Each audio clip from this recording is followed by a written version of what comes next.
Your art already tells a story, but your brand, that's how the world recognizes it's you who's telling it. Today I'm building the visual language of my artist identity. Everything from color palette and logo, to business cards and the small details that make my world feel cohesive.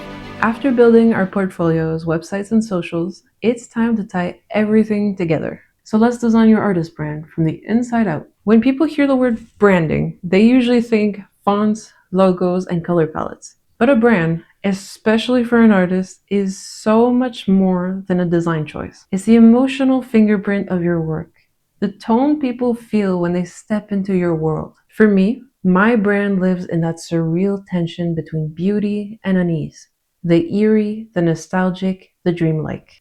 That's what I want people to feel across everything I make. Not just my paintings, but my website, my videos, even my business cards. So let's start by defining your brand emotionally, before we even start opening Canva or picking fonts. Ask yourself 3 questions. What emotions do I want my art to evoke? What atmosphere ties all of my pieces together? How do I want people to feel after they've seen my work? Once you know that, you're ready to translate it visually. Now let's start designing the foundation of your visual identity. The elements that repeat across your art career. Your colors, your fonts, your tone. Start by sampling your own work.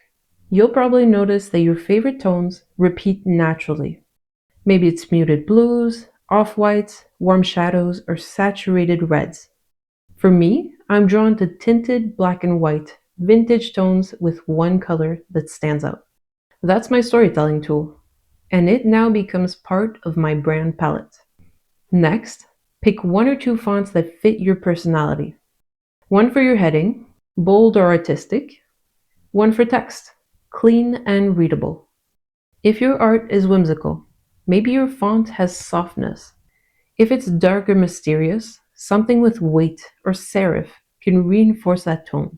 Here's something I learned in my graphic design course that has become standard practice for me when it comes to these things. Function comes before form. While some color combinations and fonts may look cool, the priority stays legibility and use. You can use websites like Cooler to check the contrast between your colors, or shrink down your fonts to see if you can still read the text easily and without confusion. All of these small steps can help with accessibility. The more accessibility you add, the more boulders you remove for people to be able to enjoy your work. Sometimes simpler is just better. Great design is invisible.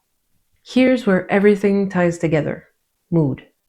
Your visuals, even your thumbnails, stories, or post captions, should feel like they belong to the same world. For me, that means soft contrast, one highlight color, and a cinematic tone. Your brand should feel intentional, not identical, a thread that weaves everything together.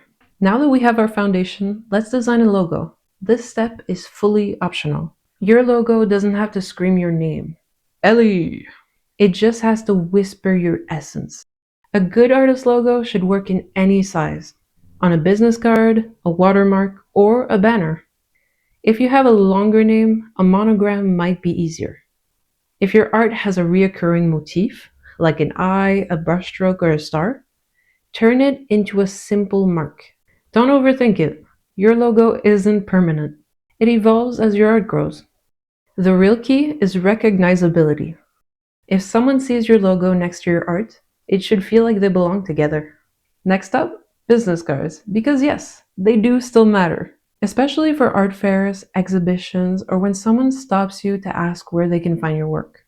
Here's what to include: your name or logo, a tagline or elevator pitch, website or link tree, email or social handle.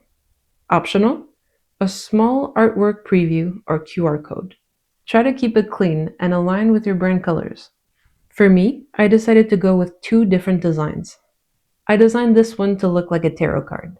It's fun and friendly while still going with my brand. For my second design, I went for something clean and professional.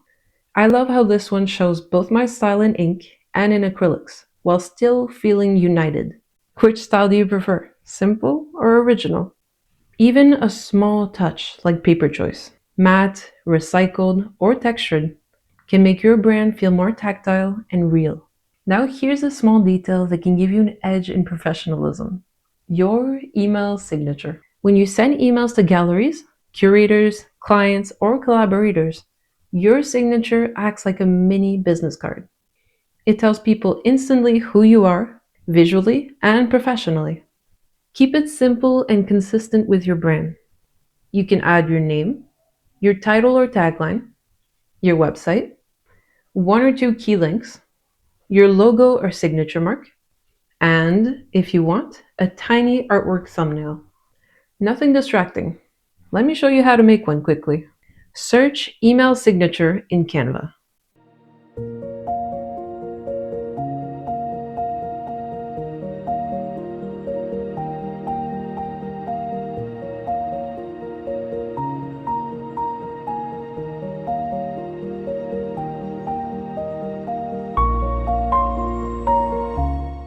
There are tons of templates.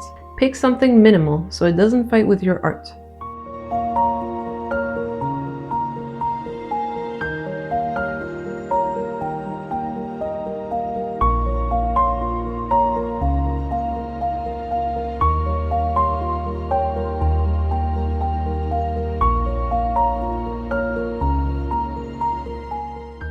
Swap in your brand fonts and colors.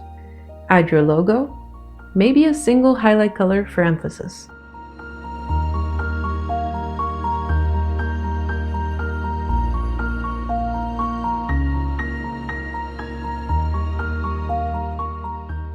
When you're done, export it as a PNG, preferably with a transparent background, if your email client supports it.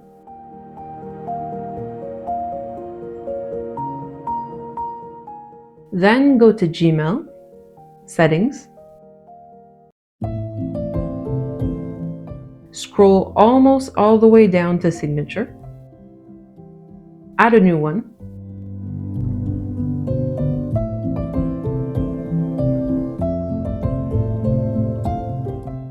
upload your image.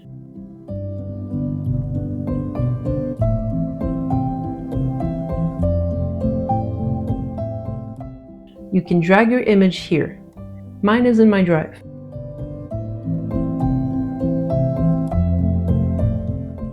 And then, don't forget to click Save at the bottom of the page when you're done.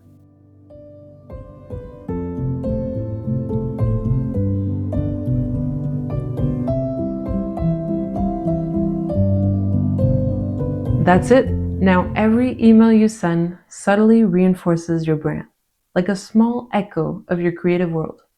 Branding only works if it's consistent. Your website, portfolio, business cards, and social media should all feel connected, even if they're different mediums.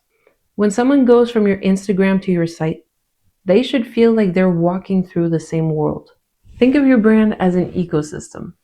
Each platform plays a role. Using my usual metaphor, your website is the home, your social media are the windows, and your business cards are the keys that invite people in. Your brand should never feel like a mask. It's not about changing who you are, it's about clarifying it. Your audience doesn't need perfection, they need presence. A feeling that every piece, every color, every small moment you share comes from the same soul. So, take your time. Let your brand grow with you.